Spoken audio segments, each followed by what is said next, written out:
Welcome to Winchester, guys. We are exploring the Christmas vibes in this beautiful medieval town. It's a lovely day today. Bright, calm, crisp.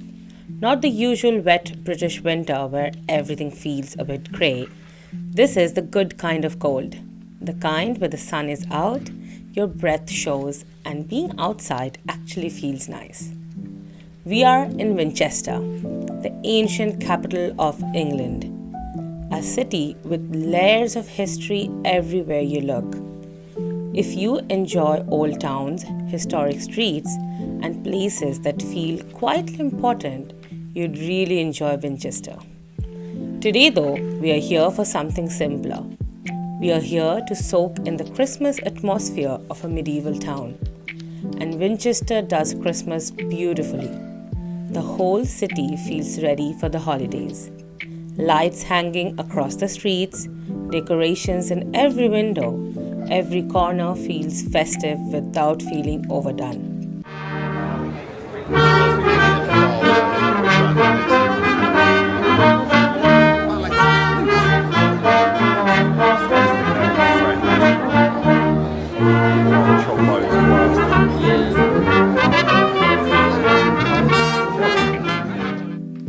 We started our walk along the High Street. It's usually busy, but today it feels especially lively. The Christmas market has taken over. There's a gentle buzz in the air, people browsing, stopping for food, taking their time. Alongside the usual shops, there are pop-up stalls and vintage vendors that only appear at this time of the year. It's a really nice place to pick up gifts, things that feel thoughtful and a little bit different. And honestly, the prices aren't bad at all, especially compared to London, which is always a pleasant surprise.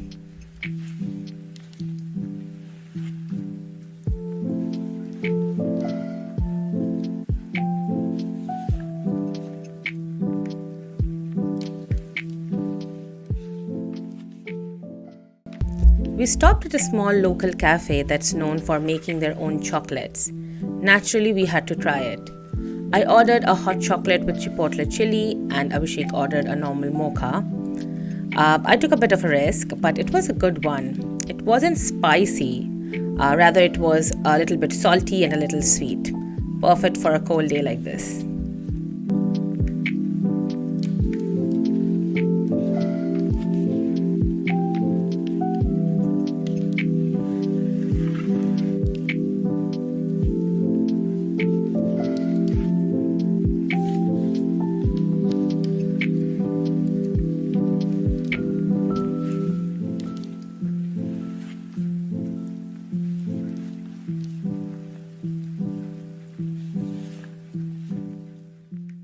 Soon we reached Winchester Cathedral. It's one of the longest Gothic cathedrals in Europe, and it has been standing here for over 1,000 years. It's also very famously known for its Christmas market inside the cathedral, and here's a sneak peek of that. But don't worry, we'll come back to this a little later in the evening. So much history has passed through these walls, and one of the most fascinating stories here is that of William Walker. In the early 1900s, the cathedral was slowly sinking, and William Walker spent 6 years working underwater in complete darkness, reinforcing its foundations. 6 years underwater by hand. There's even a bar named after him just outside the cathedral, which feels very appropriate.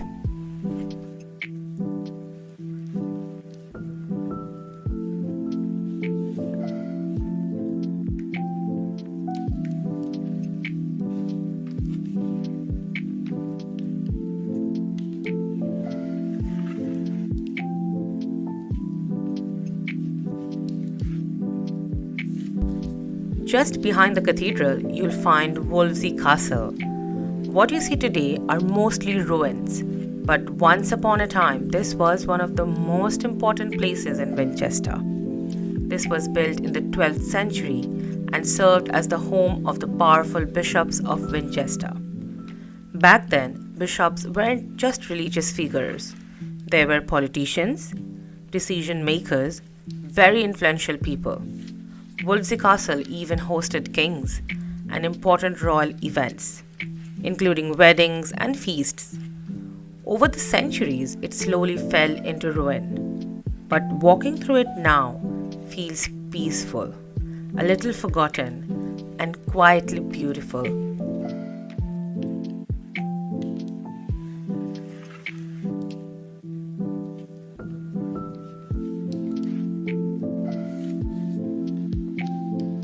It's the kind of place where you stop, look around, and imagine what life might have been like here 100 of years ago.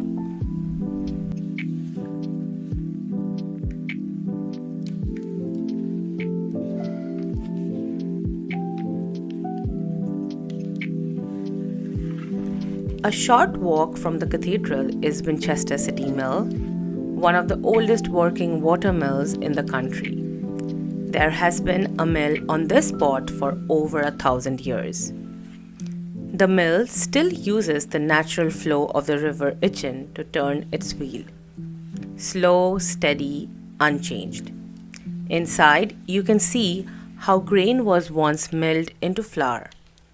The sounds of the water, the wooden beams, it all feels very grounding. It's a lovely place to pause for a moment, to slow down, and to appreciate how people lived and worked here centuries ago.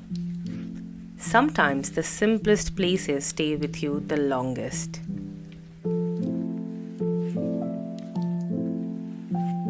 We also took a slow walk along the River Itchen. Clear water, gentle sounds, and narrow paths lined with greenery. It feels peaceful and tucked away, the kind of place that makes you forget you're still right in the middle of a city. As the day slowly faded, Winchester began to change. It was beautiful during the day, but once it got darker, it felt magical. The Christmas lights came on across the city, soft, warm, everywhere you looked. The streets felt cozier, more alive. You could smell fresh bakery treats in the air, mulled wine, hints of pumpkin spice and cinnamon. People lingering a little longer, hands wrapped around warm cups. By night, I think I truly fell in love with Winchester. There's something about the city after dark, quietly festive, warm, and completely enchanting. By now we were pretty hungry, so we grabbed some Indo-Chinese chow mein. Won't say it was the best, might have tasted better if it was hotter.